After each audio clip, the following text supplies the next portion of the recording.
Thank you, Madam Speaker, and thank you for giving me this opportunity. And since I have not spoken when you're on that chair, congratulations. And I just want to speak to a number of things since I sat on the Appointments Committee. Madam Speaker, I would like just to say a few things and to probably correct some of the aspersions that have been cast upon the committee. Under the chairmanship of Honorable Speaker, which he did a fantastic job to actually chair that committee, you wouldn't have known who is in the majority, who is in the minority. I believe because we were also even being vetted by Kenyans on how we conducted ourselves, we asked pertinent questions that touch on Kenyans, and we were from diverse counties and constituencies, and so the questions that we asked also reflected the various needs of Kenyans from across the country, Madam Speaker. It is then unfortunate for members to come and say that we were just playing politics, we were biased, or that even as minority, we are settling scores in this House. Madam Speaker, and I thank members of this House for approving us to go and sit in that vetting committee. When we present ourselves to run for office, we are vetted by the public. They know who we are, they know what we stand for, they decide whether you want them to represent them or not. And so the vetting takes place at the ballot.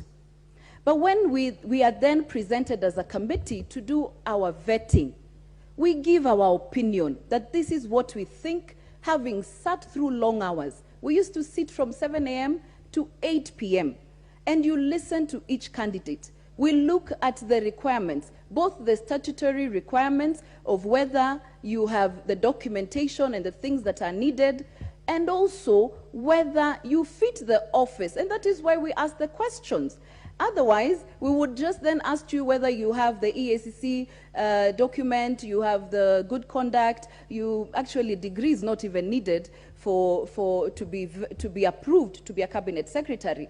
But then we went ahead to ask the questions and to really question your suitability, Madam Speaker. And so I just want to ask the members as they debate that once we presented and we tabled this report, that was our opinion. You will have yours, and you will even have a bigger one because you will actually vote. And so it will be brought, it has been tabled, you will read it, you have read it. You can have a contrary opinion without casting any aspersions to the committee members. And also to my colleagues in the majority side. When now they want, we had a unanimous decision. And now wanting to say it was from the minority side alone, that is also unfortunate because you can't table something and then also want to run away from it or to make us look like we're the bad ones and even make the women more bad because it's a woman on it. These are just our opinions, and you can have your opinion. And I think the majority whip, by thinking you're helping Honorable Malonza by bringing issues of her periods on this floor, you are actually making it worse because we didn't judge her on that. And I just want to tell you this. Those are not the things we were looking at. And you cannot also bring the issues when it becomes on issues to do with women to trivialize it, to become about our moods, our emotions, our periods. The other day I didn't wake up on the right side of the bed, that's why I didn't answer the questions right. Actually, you are even making it worse. That maybe what we said in the committee, you're actually propagating it. And so when you discuss issues women, don't trivialize it. Don't go to that level. And that is just something that I wanted to say.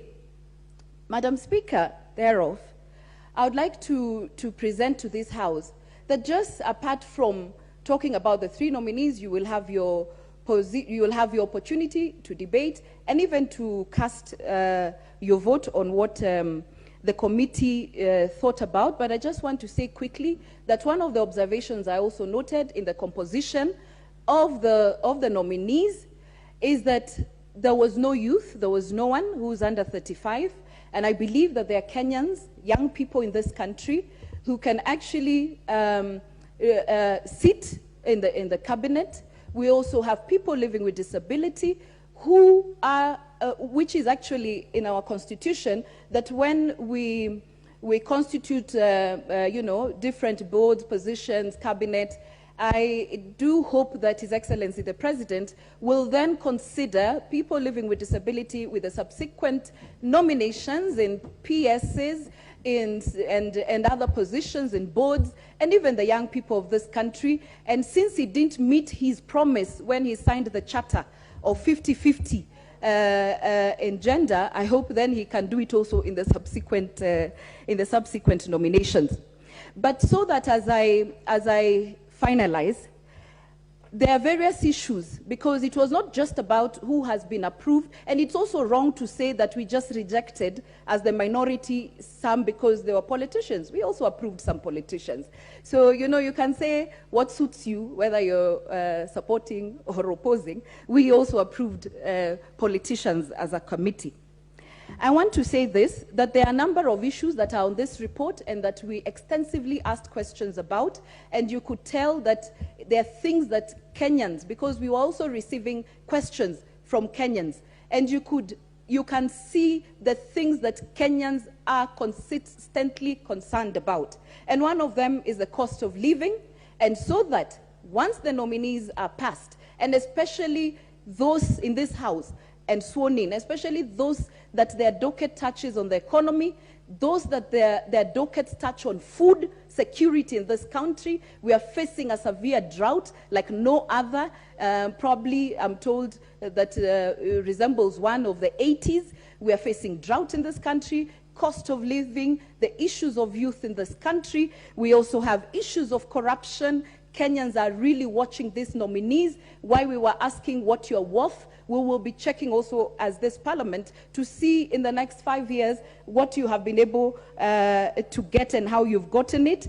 And also issues of following the rule of law, not only when it suits you, but as something, and also the respect of the Constitution. And so as I conclude, for the nominees that will be passed in this house, the other reason why we were vetting you is that we will hold you to account to the things that you said to us, because you didn't just say it to that committee. We were sitting there on behalf of also all these members. So you were actually speaking to this parliament, you were also speaking to Kenyans, and you were speaking also to the international community, because this was really followed. Because when you're a CS, as one of my colleagues has said, you're not the PS. Yes, we agree, you're not the technocrat, but at least you should have a general knowledge and policy of that docket. At least shape, what are you telling us? What is your policy on this matter?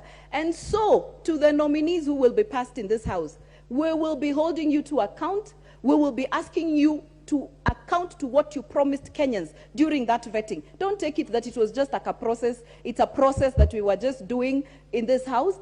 We have taken note of the promises that you've promised us that you will do. If you're approved by this house and you're sworn in, we will go back and ask you questions as a house, and even as we sit in our committees, to see to it that you live to it, and just so that you may never forget, it is an honor to serve this country in that position. Out of more than 50 million Kenyans, this house, if it approves you, just know that you shoulder a huge responsibility to serve this country diligently, and even to serve the president and the Kenya Kwanza, because they're the ones who have nominated, to make sure that they live to their expectations and to the promises that you made to Kenyans. If you said the Hustlers Fund is going to be without interest, please make sure it won't have interest. If you said you will bring the cost of unga down by 100 days, don't tell us you'll